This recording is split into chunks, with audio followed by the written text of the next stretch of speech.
বর্তমান যে সংবিধান রয়েছে এই সংবিধান খনি হাসিনা এবং ভারত কর্তৃক সার্জারিকৃত সংবিধান। এই সংবিধান ছুঁড়ে ফেলে দিয়ে আমরা জুলাই আগস্ট বিপ্লব করেছি। আর আজকে এই সংবিধানের দোহাই দিয়ে আমাদেরকে হাইকোর্ট দেখানো হয়, আমাদেরকে সুপ্রিম কোর্ট দেখানো হয়। আমরা এই সরকারকে একাধিকবার বলেছি আমরা হাইকোর্ট সুপ্রিম কোর্ট আপনাদের আগেই দেখে আসছি, আমাদেরকে হাইকোর্ট সুপ্রিম কোর্ট দেখাবেন না। এই সংবিধান আমরা মানি না।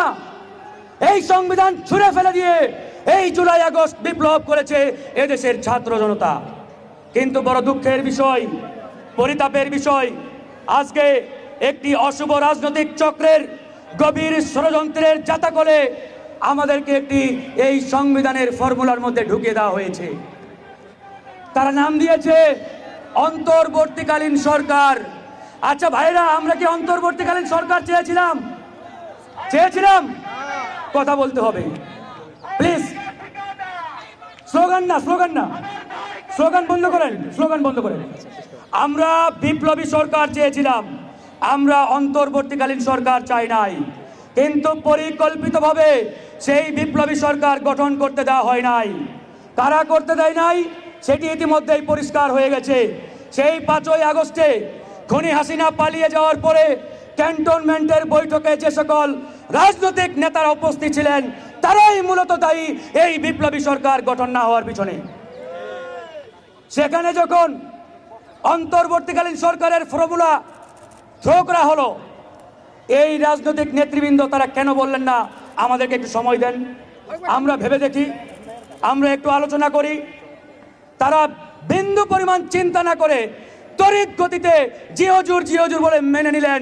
তারপরে আর্মির গাড়িতে করে তাদের নিয়ে আসা হলো রয়ের হেডকোয়ার্টার বঙ্গভবনে। বঙ্গভবনে এনে সেই রয়ের রাষ্ট্রপতি র কর্তৃক গ্রিন সিগন্যাল প্রাপ্ত প্রেসিডেন্ট শাহাবুদ্দিন চপ্পুর দরবারে হাজির হয়ে বলা হলো, মাননীয় মহামান্য প্রেসিডেন্ট, আমরা এরকম একটি অন্তর্বর্তীকালীন সরকার করতে চাই, আপনি কি বলেন? সে বলল ইয়েস, করা যায়। বুঝছেন তো? তখন পর্যন্ত প্রত্যেকটি ফর্মুলা তাদের সূক্ষ্ম সেই প্ল্যান ওয়াইজ হচ্ছে। এরপরে এই অন্তর্বর্তীকালীন সরকারের ভবিষ্যতে কেউ যাতে বৈধতা চ্যালেঞ্জ করতে না পারে, ওই রাষ্ট্রপতি দপ্তর থেকে প্রধান বিচারপতির দপ্তরে চিঠি পাঠানো হলো যে এটা বৈধ নাকি অবৈধ, ভবিষ্যতে কেউ যাতে প্রশ্ন না করতে পারে, আপনি কি বলেন জনাব? বাংলাদেশের প্রধান বিচারপতি তখন পর্যন্ত হাসিনার নিয়োগপ্রাপ্ত প্রধান বিচারপতি, সে বাংলাদেশের প্রধান বিচারপতি ছিল না 5ই আগস্টে। সে বলল ইয়েস, খুব ভালো ফর্মুলা, হয়ে যান, করে ফেলেন, সিগন্যাল দিয়ে দিল। তারপরে হলো কি অন্তর্বর্তীকালীন সরকার। এই সরকার না অন্তর্বর্তীকালীন, না বিপ্লবী, না অমুক না তমুক, কিছুই জানি না, একটা জগা খিচুড়ি সরকার বানিয়ে ফেলেছে। এরা বলে কেউ আমরা এই সংবিধান মানি না, আবার কেউ বলে সংবিধানের কিছুটা মানি, কেউ বলে অল্প মানি, এরকম একটা অবস্থা। তাই বন্ধুগণ, আজকে তাদের যে পরিষ্কার দাবি এই সংবিধান আমরা মানি না, এই সংবিধান ফেলে দিয়ে নতুন সংবিধান প্রণয়ন করতে হবে। এই জায়গায় আমরা কোনো আপোষ করব না, এই জায়গায় আপোষ করার কোনো সুযোগ নেই। তাই আমাদেরকে সমস্বরে আওয়াজ তুলতে হবে। আজকে আহত ভাইয়ের এখানে কাতরাচ্ছে, কেন তারা কাতরাবে? 4 মাস হয়ে গেল, আপনারা এখনো তাদেরকে পুনর্বাসন করতে পারেন নাই, তাদের সুচিকিৎসার ব্যবস্থা করতে পারেন নাই।